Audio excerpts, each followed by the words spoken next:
coming to you from my piano studio in Western Michigan. I'm a professional pianist and piano teacher. And I'm here today to talk about different tips and practice habits and ways to practice to best utilize your time, practice efficiently, and also make it an enjoyable experience. One of the things about being a musician and starting to be a musician is that when you learn a new skill, you have to be patient with yourself. So I want to start off with practices. I do hope that you are watching. Actually, I want to do that again. All right. Blah, blah, blah, blah. All right. Okay. All right. Hello, Ann Bell here, coming from my piano studio in Western Michigan. I am a professional musician and piano teacher, and I have years of experience that I am here to help you learn how to best practice. So these skills are something that can be used for any instrument that you learn, and you'll find with a lot of things with music, life lessons, things that you learn while you practice is stuff that you can apply to so many aspects of your life. Practicing is just problem-solving skills. I do hope that you are watching this video relatively early on in the tutorials. Once you get basics on how to practice, I want you to learn to use these skills to best utilize your time, make it an enjoyable experience, and be as efficient as possible. We're all busy, and it's hard to take on a new task, and you want to make the most of it. Do remember that no matter how old you are, you can start and learn a new skill at any age. One of the biggest things that gets in the way, two big things that gets in the way of people learning a new skill, whether they're kids or adults, is one, schedule. We all know that. But let's face it, I'm a music teacher. I will say we make time for what's important to us. And please make music a priority. Make creating a priority. Life is too short to not create every day and feel happy and joy. That is what life is for, and music will give that to you.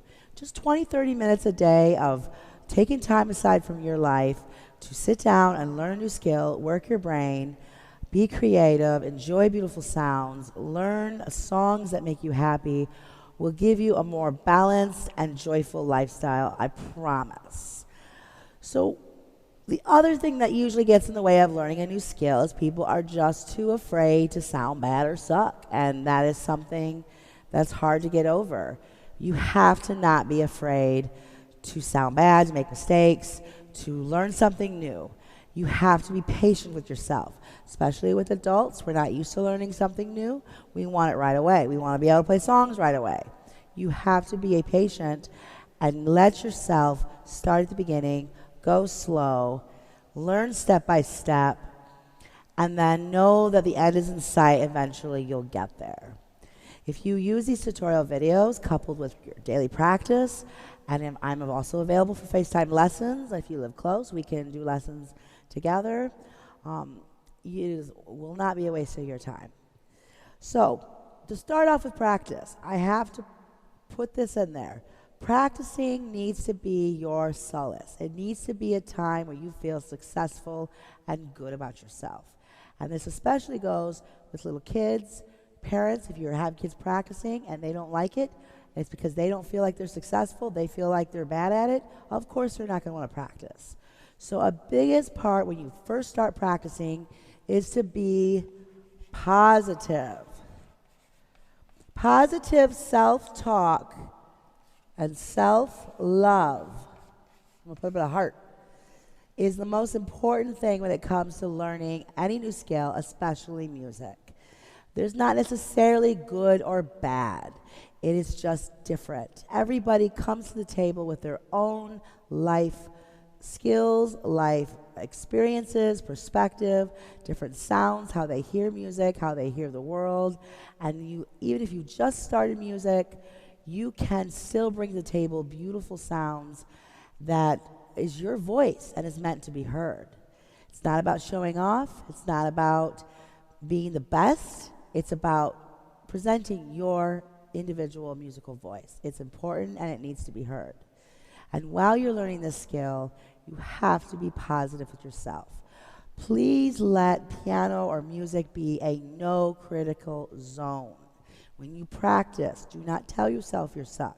Do not tell yourself it's bad. Any negative talk is just going to bring you down and make you not want to practice and learn that skill. Remember, everything you say to yourself, you are listening. And if you believe you can, or if you believe you can't, you are right. With enough determination, hard work, and the right problem-solving skill sets, you can learn and do anything you want, including playing piano. And it's a lot easier than you think if you break it down and practice it properly. So first step, you have to be positive. Self-love. Be patient with yourself. Do see the end in mind and don't be too rushed to get there. Practice comes from improvement comes from daily repetition and daily practice. So when you practice, you need to schedule it. I do believe in our busy lives, there's still 20 to 30 minutes a day time to practice. You may have to make a sacrifice. I've had students get up early before school. Maybe you don't watch that last episode of your binge TV, or maybe you fit it in. I play music all throughout the day. I sit down, I do my warm-ups, I go about my day, I come back to the piano. If I'm learning a song, I play it throughout the day. While I'm doing dishes, I'm thinking of lyrics, I'm thinking about chords, I'm writing songs. It's part of my lifestyle, and it makes me happy. When you are filling your brain with music and creativity and positivity, there's no room for hate and ignorance. Please make time for practice. Schedule it in and discipline yourself to stick to it. And if you don't practice, get back on the bandwagon. There's always the next day.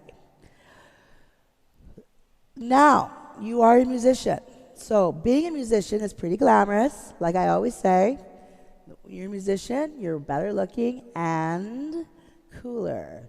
Plus, it's just wildly fun to be on stage and perform and be able to connect with people through music. Your lifestyle needs to change.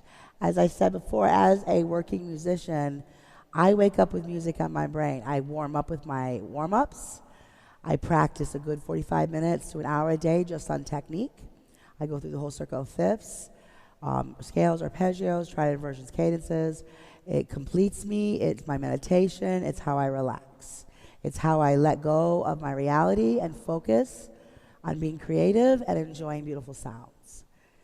Practicing is about starting slow and building up that tempo and knowing that eventually you're going to get it. So it goes back to that being patient with yourself, but doing it every day and knowing that it's going to get better as you go.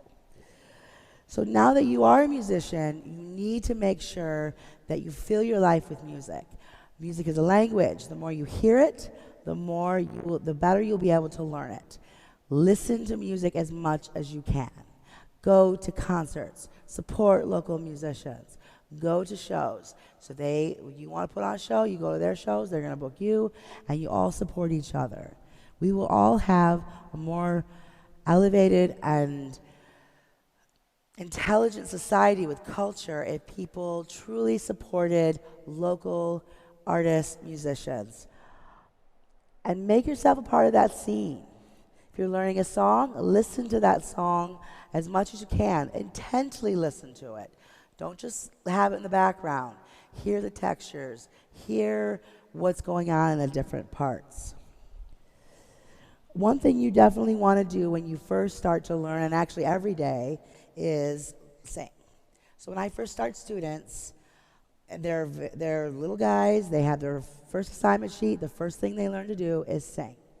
And the reason for this is you are learning an external instrument. And we all have what I call our internal instrument, which is our voice. Everybody's voice is beautiful. Most people feel like they can't sing because they haven't practiced and they're not confident. If you know and they care too much if they sound good. Just sing because you love it. If you sing because you love it and you believe what you're saying and you have something to say, it's going to sound beautiful. Not everything in life has to be cookie cutter beautiful. A voice can be unique and still have beautiful things to say, and people want to listen to that. So again, goes back, don't criticize yourself, don't judge it, don't compare it to other people. You are you. You bring to the table something special and unique. So do start your practicing with some singing, whether it's intervals, solfege, while you're practicing throughout. If you can sing it, you can play it. If you're learning a song, learning a rhythm, sing the rhythm. Hear it first, sing it back. Use your voice. Use your ears while you practice. That's going to make things so much more easier. If you listen to it first, be able to sing it, and then try to apply it to your external instrument, whether it be a piano, guitar, whatever you're learning. That said, you definitely want to make sure as a musician you start to carry around notepads and write everything down. I keep a practice journal where I write down what I practice and what I needed to work on. You want to warm up every day. Please watch my tutorial videos on scales and arpeggios and the different technique. These are the building blocks that make up songs. If these are solid, then the songs are easier. My students, they always start with singing, technique, rhythm, theory, sight reading, and then they do their songs. If you start with that foundation, the songs are easier. And just like a runner needs to stretch before they go for a run, you need to stretch. You need to warm up your fingers. You need to stretch your hands. You need to get those keys, get comfortable in that. Do make sure you go slow at first. So that's the next thing. The biggest thing is to go slow. That is hard for children because their circadian rhythm's faster, their metabolism's faster, and that's a great skill for kids to learn, to practice, is to slow down and focus on one task at a time. Great life skill. For adults, we tend to want it all right away, and we are impatient if it doesn't happen right away. So teaching yourself to slow down and do it every day until it's comfortable and then get it faster is a very important part of practicing and learning any new skill. Remember, you can play anything if you go slow enough. If you play something and you mess up, it's probably not because you can't do it. It's because you went too fast. You just weren't ready for that particular tempo. Speed comes from comfort. So you need to get comfortable with it. Make sure your hands are relaxed. That's where the hand position comes. Comfortable with the pattern or the rhythm or whatever the shift. And then gradually build up the speed that comes from over time. You cannot replace daily repetition. Absolutely not. Cramming practicing doesn't necessarily work. I should know. And I will say, as I incorporate daily practice in my life, my music is better, but also my life is better. I am more grounded. The days that I practice just go better. So let's go into specifics of practicing, okay? So there's a couple tips three things I want to kind of touch on in that exactly with practicing. So one thing is you got to make a plan. So when you take a song that you want to learn or a skill, I don't like to practice necessarily per time. I'm more of a goal-oriented practicer. So say you take a skill you want to master, a scale, or a technical exercise, or a theory concept, or a song, or a bass line, or something that you want to master. Make up your mind, say, I'm going to master that in such and such time, and work towards that. Make a plan how you want it to sound. A lot of times, we practice by starting at the beginning of the song, go to the end, hope it went well, and call it a day. That's not practicing. That's playing through the song. Playing through a song is different than practicing the song. So you want to go slow, and the slower you go, the more you want to work in small sections. Our brain can't necessarily think that big. We need to think in small sections, and if you do quality more than quantity. So say you have a 16-bar piece, and you have 6 days to practice it. If you do 4 measures a day of quality practice, and then that leads next day the next 4, the next day the next 4. It's like a puzzle piece. You work on the puzzle pieces, and then you connect them together. You need to focus on specific things, and doing the whole song does not give you enough time to listen for that, especially if you're going slow. The slower you go, the smaller the section. Once you get the puzzle pieces together, it's a different type of practice when you play the whole piece, and we'll get to that in the end. So first, you take your small sections. I say the first thing you want to master in that small section is the rhythm. So rhythm is the basis of music. It is the organized time. It is organizing the sound with time. A lot of times we need that to be isolated. A lot of times people try to practice the rhythm and the notes and all that at once. Isolate one thing at a time and master it, and then add everything else. So the first thing you want to do is get the rhythm down. Whether it's tapping and counting the rhythms, hearing the steady beat, practicing with the metronome. This is where using your voice helps. Hearing how the rhythm is supposed to go, and then mimicking it back with your mouth, maybe while you clap the beat, is a great way. You want to conceptualize it. When you're practicing, you're teaching yourself. I may have a 20-minute tutorial on with you or a 45-minute lesson, but most of your practicing, most of your learning happens when you practice. So when you sit down and you look at that small section, you think, how can I make this make sense to myself? How can I conceptualize it? So first, conceptualize the rhythm. Make it make sense. Make it into a pattern. Our brain thinks in patterns. So we learn the rhythm. Then once you master that, you want to get down the notes or the chords. Depending if you're using a chord chart or if you're reading music, depending on if you're doing it by ear. Remember, everyone has their strengths and weaknesses and how they learn. Whatever you feel is your weakness can become your strength if you work on it. I am a reader. I can sight read like none other, but doing by ear is something that didn't come natural to me, but I have over time taught myself to be good at it.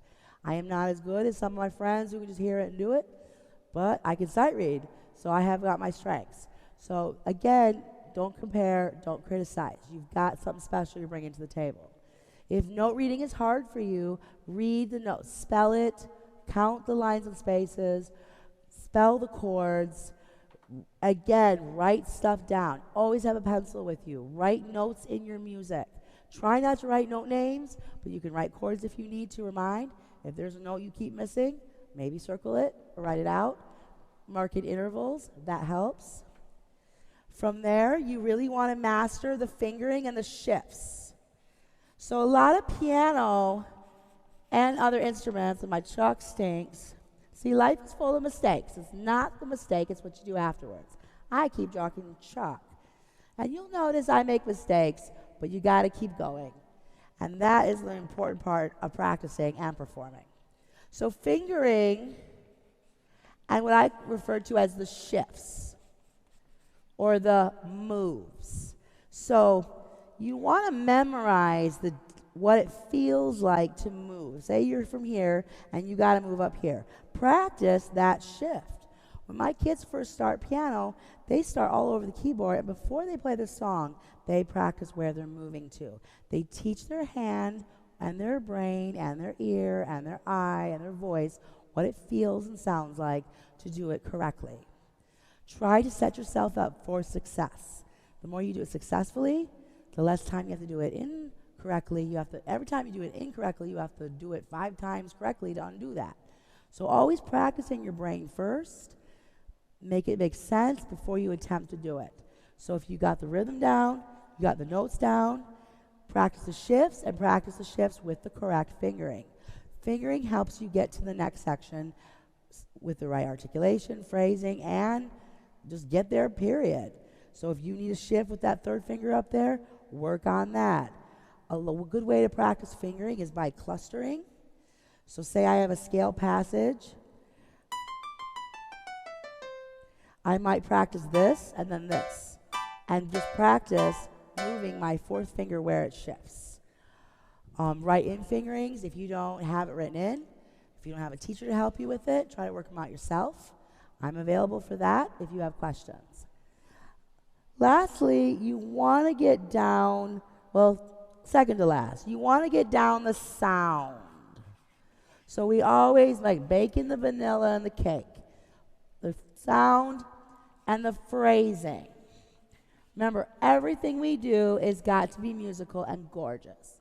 Whatever you practice, if you sound good, if you like what you hear, you're going to want to practice more. You're going to want to keep doing it. If you don't like what you hear, if you're banging on the piano, if you're not playing with beautiful tone, you're not phrasing it, you're not going to enjoy it. This is the part where you enjoy it and you paint with color, with sound. So these are the basic things that you want to get down at first in small sections slowly. Keep in mind too, when you're learning notes and fingerings and shifts, you want to start it what I call HS, hands separate. Get it down. For every time you do the right hand, you want to do the left hand like 3 times.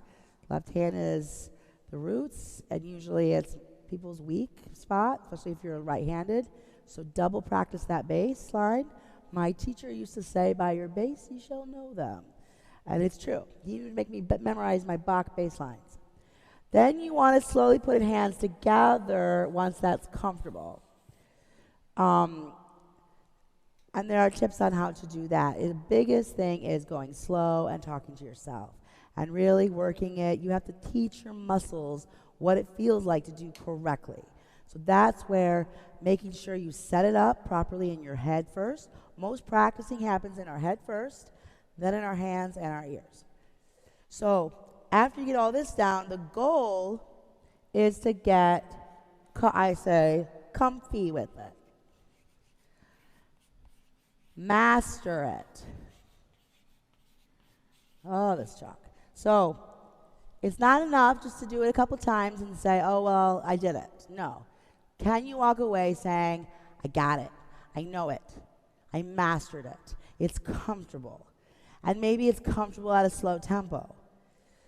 But the next day, you can build it up. Always practice things at the same tempo. So if you get to the point where you're ready to put the pieces together, but some sections are slower than the other sections, always make sure that you play a song at the tempo you can play the hardest spot. Get the whole song at that tempo and then gradually move it up. If you practice your problem spot slow every time you do it, you will do that in a performance. So that steady beat's really important, and it also helps you get it comfortable, and you master it like that, and then you can get it faster. So you master that, then work on speed. Now, I'm going to erase this because the next spot is very important. So I'm going to keep this positive self-love up there because I can't stress how much it's important to not criticize yourself while you at all, ever, or each other. Also remember, saying things like, that was good, that was bad, doesn't help. Specific problems are solved with specific solutions. So what went wrong? What was wrong? What did you make a mistake on? What did you do right? So asking questions. So the first thing you do, once you get your small sections, you worked it out. You made it make sense with the pattern. Now you're ready to play it. So that you want to first make a plan. I've had so many students say to me, but I don't know how it's supposed to sound. How can you know if you did it right if you don't have anything to reference it to? So making a plan and being confident in what that plan is going to be. Trust yourself. If you really don't know how the song goes, listen to it, listen to a recording of it. Ask somebody to play it that knows how to play. You can always message me. I got my Cash App. I'm willing to do FaceTime lessons from anywhere. I'll play songs for you. I'll help you work out rhythms. But you got to be able to make a plan, and you got to be able to hear it. So it makes sense. You hear it. You have a plan. I want it to sound like this. Then, once you do it, step 3, you play it, and you have to listen. A lot of times, and I'm guilty of this too, while I'm practicing, I will be thinking about other stuff. You know, what am I going to have for lunch? Or when is this going to be over? Or I'm stressed about this. No. This is, again, life skills, learning discipline, learning to focus on one thing. It will relax your brain. Your brain's a muscle. You got to work it. So learning to discipline yourself to truly focus and listen while you're playing, listening for whether or not you're following your plan. And you'll find when you listen for it, you do it. So then the third step after you do that is you want to evaluate. So you want to ask, how did it go? Did I follow my plan, basically? So we first make the plan, we play it while listening, and then we evaluate. How did it go?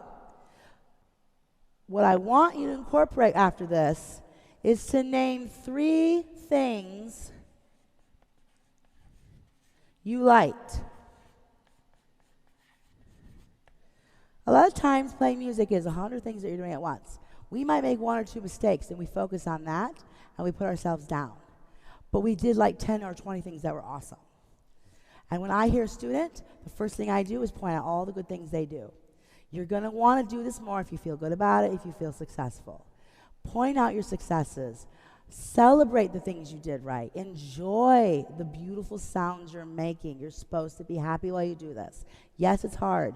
Yes, it's discipline, but it's worth it and it's enjoyable. So name 3 things that you liked that you did. After you did that, how did it go? So if the answer is yes, I followed through with everything that I was supposed to do that I made a plan on, then you do it 3 times. So if you did it, the answer is yes, you do it 3 more times. So sometimes it's a fluke. Sometimes, and if you did it right, you want to solidify it successfully and correctly. Once that is done, you can move on. Now say the answer is no, I did not follow my plan. Again, don't tell yourself it's bad. Don't criticize yourself. Ask yourself, what did I not get wrong? Was it the rhythm? Was it notes? Was it shifts? Was it sound? Was it dynamics and phrasing? Or was I just not comfortable at that tempo? Specific problems are solved with specific solutions. So, if it's rhythm, tap and count it. Work out why it was wrong. I like to say things to do it, like I might say huckleberry with, or hippopotamus or something to help me get the rhythm. Putting on the metronome. Metronome is a skill like anything else. You got to practice it. Practice hearing that tick and working in those rhythms, if that's what that is. Tap and count. Isolate it. Don't just go back and try to play it again. Fix what was wrong. If it's notes, figure out where it was notes. Maybe make notes on the music to help you get it correct. Practice just that section to get it right. If it's shifts, practice those shifts. If it's musicality, make decisions musically. Decide, well, how do I make that sound that I want? And make those decisions and work out how you're going to do it. If it's too fast, then slow down and try it again slower. Then you repeat, okay? Now, once you get all of this does ensure that you are practicing in an efficient way. Once you have got all the puzzle pieces together, then you have the next step is you want to practice performing. And I'm going to do one more erasing of this. So you've got the whole song. Now you need to know what it feels like to go through and play the whole thing. So performing is a skill like anything else, and it has to be practiced.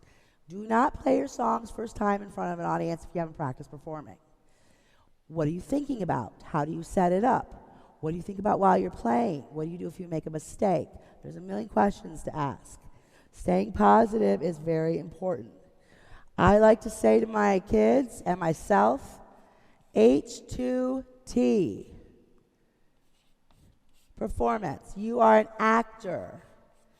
Act the part. Tell the story. Perform from head to toe, H to T. From the moment you walk on the stage, you are performing. When you practice what it feels like to get in that mindset. So you sit down, you're pretending you're in front of the audience, you're pretending that you are selling that role, that you are committing 100% to the moment. Music is a story, it's emotion. It's not just about perfect notes and being perfect, it's about the music. Beethoven said, to play a wrong note is sufficient. To play without passion is inexcusable. It's not about the mistakes, it's what you do afterwards. Practice playing, and if you make a mistake, how you recover. People aren't perfect. I'm not perfect. I'm not trying to be. I'm just trying to show you my love of music and what helps me practice and my students.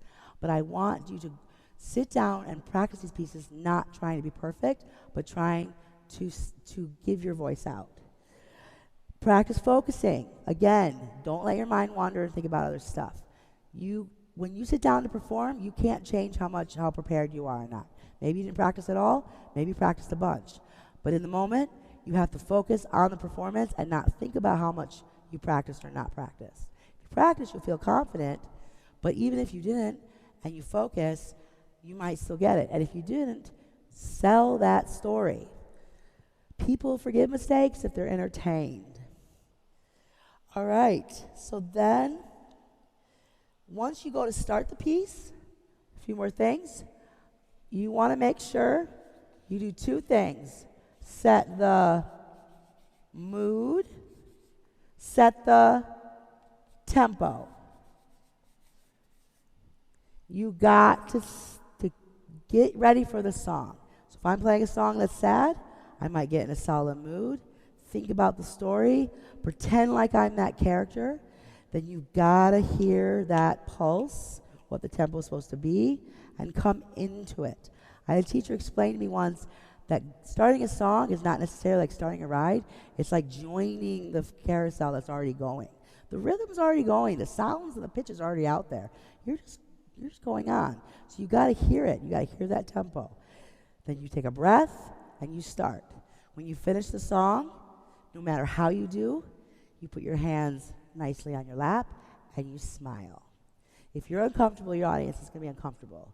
So just try to be as comfortable as possible. Know that you are playing music and bringing happiness to people and telling a story. Maybe people judge. If they do, who cares? You're doing it because you love it, and that's what matters. And always remember to smile afterwards. So I do hope this helps. Please apply this to any type of practicing you're doing. Again, I'm Ann Bell at Ann Bell Piano Studio on Facebook. If you like this video, I appreciate if you like it and subscribe to my channel. I do accept tips through Cash App, Money Sign Piano Stage. This is Piano Stage, Ann Bell signing out. Happy music making.